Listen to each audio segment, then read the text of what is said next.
একটা কথা বলেন, তুমি যদি 1 বছরের ফলাফল চাও তাহলে তুমি মাছ চাষ করো, তুমি যদি 10 বছরের ফলাফল চাও তাহলে তুমি গাছ রোপণ করো, আর তুমি যদি 100 বছরের ফলাফল চাও তাহলে তুমি মানুষ চাষ করো। আপনারা মনে রাখবেন, you must mind it, this is a beginning. You must mind it, this is a beginning, this is a very very beginning of your journey. আপনাদের জীবন মাত্র শুরু হয়েছে। You have to compete not only in Dhaka city. You have to compete all over the country. You have to compete all over the world. You have to truly think you are global citizen. আপনাকে চিন্তা করতে হবে আপনি একটা বিশ্ব নাগরিক। পৃথিবীটা একটা বিশ্ব গ্রামে পরিণত হয়েছে। এই বিশ্ব গ্রামের মধ্যে আপনি যদি মনে করেন এই ঢাকা শহরে আপনি কম্পিটিশন করবেন তাহলে আপনি ভুল করবেন। আপনাকে you have to think beyond Bangladeshi border.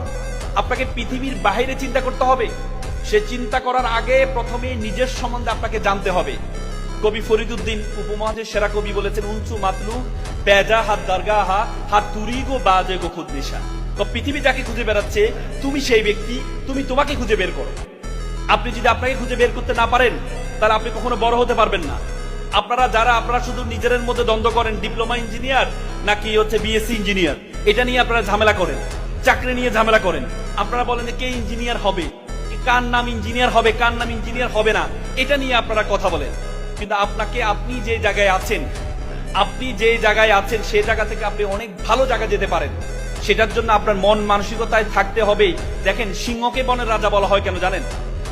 সিংহ কি জিরাফের মতো দেখতে বড়, হাতির মতো দেখতে অনেক মোটা, হ্যাঁ, বাঘের মতো অনেক শক্তিশালী, তারপরেও সিংহকে বনের রাজা বলা হয় কেন জানেন?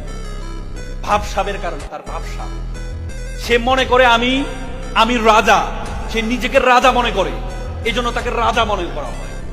আপনি যদি নিজেকে রাজা না ভাবেন, আপনি যদি নিজেকে ছোট কর্মচারী ভাবেন, আপনি যদি মনে করেন আমি বিএসসি ইঞ্জিনিয়ার হতে পারি নাই, আপনি যদি মনে করেন আমি একটা ভালো ইউনিভার্সিটিতে পড়তে পারি নাই, তো সুতরাং আমি তো ছোট, আমার কাজ করতে হবে, ছোট চাকরি করতে হবে, তাহলে আপনি ভুল করবেন।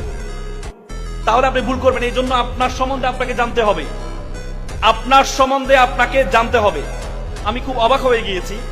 আমি গত পরশুদিন একটা হাদিস পড়ছিলাম সকালে, আমি হাদিসটা পড়ে আমি একটু অবাক হয়ে গিয়েছিলাম। একটা কৃষক একটা গরু নিয়ে গরুকে ঘাস খাওয়ার জন্য মাঠে গেল। মাঠে যাওয়ার পরে একটা গর্তের মধ্যে, অনেক গভীর গর্তের মধ্যে গরুটা পড়ে যায়। তো কৃষক চিন্তা করলো, এই গর্ত থেকে তো আমার গরুকে উঠাইতে পারবো না, সুতরাং গরু না খেয়ে মারা যাবে, বরং আমি মাটি ফেলে তাকে কবরস্থ করে ফেলি, এটাই তার জন্য ভালো হবে। তখন কৃষক মাটি ফেলা শুরু করলো গর্তের মধ্যে।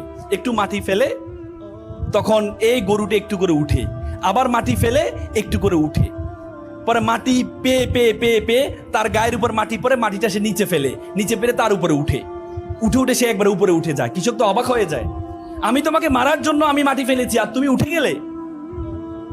তখন সে গরু বলল, তুমি আমাকে মাটি ফেলেছো, আমি মাটিটা আমাকে গ্রহণ করে পায়ের নিচে রেখে আমি এটাকে একটা অবলম্বন হিসাবে আমি উপরে উঠেছি।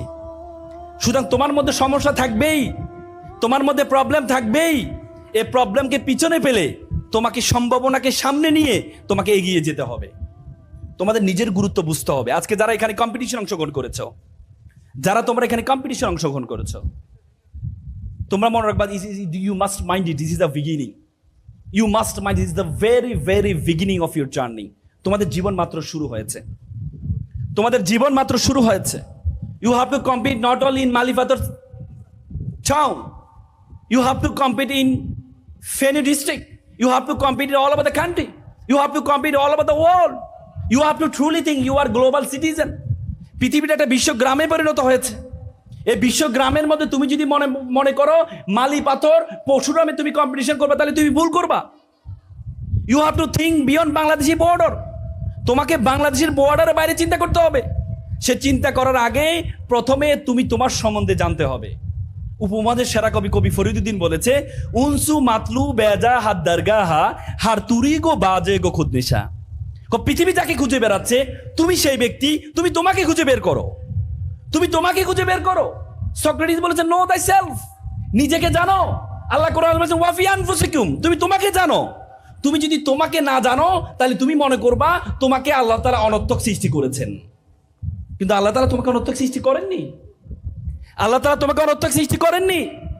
আল্লাহ তাআলা কোরআনে বলেছেন, ওয়ামা খলাকনাস সামা ওয়াল আরদা, আমি আসমান এবং জমিনে যা কিছু সৃষ্টি করেছি, ওয়ামা বাইনাহুমা বাতিলান, কোনো কিছু আমি অনর্থক সৃষ্টি করিনি।